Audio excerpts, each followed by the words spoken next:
வணக்கம் மக்களே. வாழ்க்கையில் நம்ம கற்றுக்கிற பாடம் தான் அனுபவம், அனுபவம் தான் பாடம். பார்த்துக்கோங்க. வாழ்கிற வாழ்க்கை யாருக்குமே நிரந்தரம் கிடையாது. பிறப்பும் இறப்பும் தான் உறுதி செய்யப்பட்டது.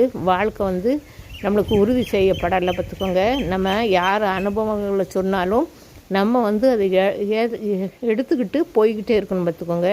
இப்போ ஒரு பாதையில் போகிறார் பாருங்களேன். ஒரு 10 அடி தூரத்தில் ஒருத்தர் போய் நின்றுட்டு பின்னால் திரும்பி பார்க்காரு. ஒரு 5-6 பேர் நிற்கிறாங்க. அப்போ அவர் சொல்கிறாரு, 4 அடி வந்தீங்கன்னா முள் கிடக்கும், கவனமாக அதுக்கு அடுத்தாக்கில் வாங்க. அதுக்கப்புறம் கல்லுகள் கிடக்கும், அதையும் கவனமாக கடந்துருங்க.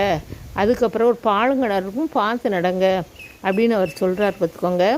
இதெல்லாம் அவர் முன்னால் போயிருக்கார் பார்த்தீங்களா, அந்த இதை வச்சு அவர் அதை கடந்து போயிருக்கார் அந்த பாதையை.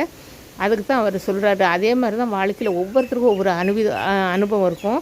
அதை நம்மளுக்கு எது எடுக்கணுமோ அதை எடுத்துக்கிட்டு நம்ம முன்னேறி போய்கிட்டே இருக்க வேண்டியது தான்.